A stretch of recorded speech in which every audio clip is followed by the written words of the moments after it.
अस्सलाम वालेकुम अजीज तलबा और तालिबात।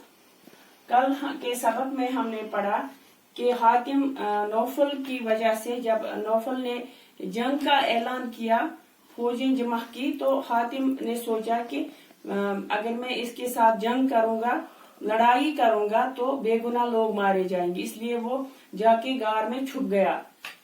तो एक बूढ़ा आदमी वहां पे लकड़ियां काटने के लिए गया। उसकी बीवी ने ख्वाहिश जाहिर की थी कि अगर हातिम हमें मिल जाता तो वो इनाम के पैसे हमें मिल जाते।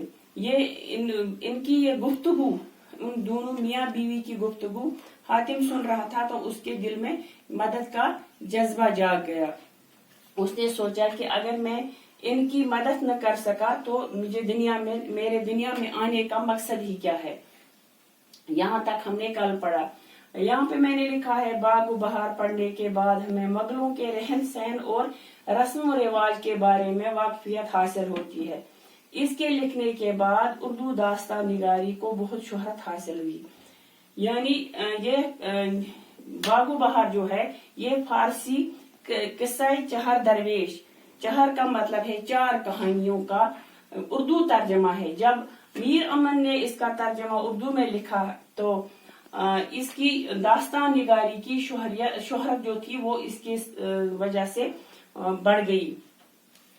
और मुगलों के बारे में यानी उस वक्त लिखा गया है जब कोई किस्सा कहानी लिखी जाती है तो उस वक्त के लोगों के लिबास, रहन सहन, खाने पीने, तौर तरीकों, बाकी जो भी उनकी जिंदगी के तर्ज होते हैं उसके बारे में भी वाकफियत मिल जाती है।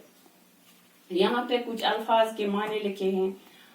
क्रुक हम इस तरह से कश्मीरी में भी कहते हैं कि उसकी प्रॉपर्टी पे क्रुक किया गया, यानी उस पे जब हम अदालत में भी जो हम स्टे लाते हैं किसी चीज की, किसी की प्रॉपर्टी, दुकान या किसी चीज की, तो उसको हम कश्मीरी जबान में भी इस तरह से अल्फाज में कहते हैं क्रुक, यानी जब्त करना, बंदिश करना, कोई चीज बंद करके रखना। दरेग, इनकार, लन तरानी, खुद सताई, संग दिल, पत्थर दिल, तमा, लालच, कयाफा, अंदाजा, कोल, बार।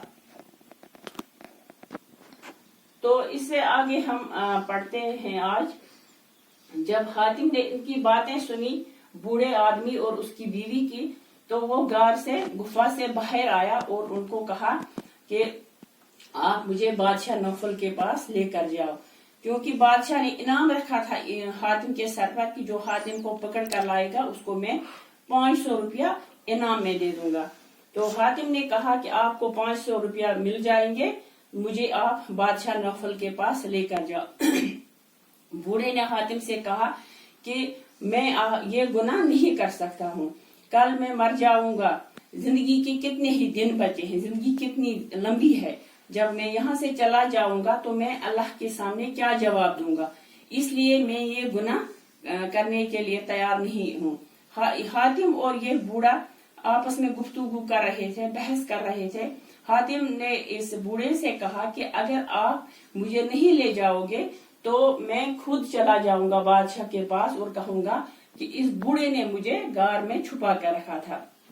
बूढ़े ने हातिम से कहा कि क्या नेकी का यही सिला दोगे मुझे, मैं नहीं ले जाऊंगा, आप कुछ भी कहो, मैं आपको बादशाह नौफल के पास नहीं ले जाऊंगा, क्योंकि वो बहुत जालिम है, मालूम नहीं वो आपके साथ क्या सलूक करेगा, मारेगा, पीटेगा, क्या करेगा, इसलिए ये गुनाह में अपने साथ नहीं ले सकता हूँ।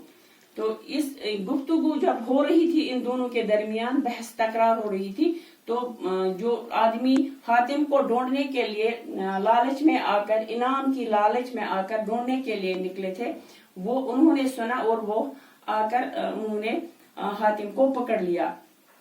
तो वो आगे आगे हातिम को ले जा रही थी और ये बूढ़ा आदमी रोता हुआ इनके पीछे पीछे जा रहा था। इसको ये लालच नहीं थी कि मैंने क्यों नहीं लिया, मैं क्यों नहीं गया इसको लेकर बादशाह के पास, बल्कि इसको ये दिल में था कि मालूम नहीं बादशाह हातिम के साथ कैसा सलूक करेगा। जब बादशाह के दरबार में वो लोग पहुंचे तो बहुत सारे लोग थे। एक कह रहा था मैंने पकड़ा, दूसरा कह रहा था मैंने पकड़ा, सब अपनी अपनी जगह पे थे कि मैंने ही पकड़ लिया, मैंने ही पकड़ लिया। लेकिन बूढ़े आदमी ने कुछ नहीं कहा। वो एक जगह पर एक कोने में बैठकर रो रहा था और सोच रहा था कि मालूम नहीं अब हातिम के साथ क्या होगा। जब सब ने अपनी अपनी कहानी सुनाई तो हातिम ने बादशाह नौफल से कहा कि मुझे कुछ कहना है आपसे। तो बादशाह ने कहा बोलो क्या कहना है। तो हातिम ने ये सारा किस्सा सुनाया कि बादशाह ने इस बूढ़े आदमी ने, ये सब लोग झूठ बोल रहे हैं, इस बूढ़े आदमी ने मुझे यहाँ पे पकड़ कर लाया है। तो जब बूढ़े से बादशाह ने पूछा क्या ये सच है, तो बूढ़े ने सारी कहानी सुनाई कि मैंने इसको नहीं पकड़ा है, ये मुझे खुद ही कह रहा था कि आप मुझे बादशाह के पास पकड़ कर ले जाओ। जब बादशाह ने बूढ़े की कहानी सुनी तो उसके दिल में ये हुआ, असर हो गया कि ये इतना नेक आदमी है, अल्लाह का बंदा है, लोगों की मदद करने वाला है, मुझे क्या पड़ी है कि मैं इसके साथ जुल्म करूं, इसके खिलाफ कोई कार्रवाई करूं। इससे पहले जब हातिम गायब हुआ था, घर से निकला था अपने घर बार को छोड़कर, और इसने बादशाह नौफल ने हातिम की सारी सल्तनत, इसकी जायदाद, जमीन बाग सब बंद करके रखी थी। जो मैंने यहाँ पे आपको कहा क्रुक, यानी उस पे कब्जा कर लिया था, ये सारी इसकी सल्तनत बंद करके रखी थी। तो बादशाह के दिल में ये रहम पैदा हो गया, तो उसने हातिम को छोड़ दिया और बूढ़े आदमी को 500 रुपये इनाम के दे दिए। हातिम ने इससे कहा भी बादशाह से, ये सारी कहानी सुनाई, और जब बूढ़े ने सुनाई कहानी तो हातिम ने बादशाह से कहा कि आपने जबान दी है, आपने अपनी जबान से कहा है कि मैं इनाम दूंगा, अब अपनी जबान से मुकर मत जाना, क्योंकि अगर आपने अपनी जबान की इज्जत नहीं रखी, जो आपने अपने जबान से कहा है कि मैं हातिम को पकड़ने वाले को इनाम दूंगा, आप अपनी जबान की लाज रखना, इज्जत रखना, वरना अगर आप अपनी जबान की लाज न रख सके तो फिर जीभ यानी जुबान, वहां पे पहले लेसन में, पहले सबक में मैंने आपको पढ़ाया, जीभ का मतलब है जबान, क्योंकि जबान फिर जानवरों के पास भी होती है।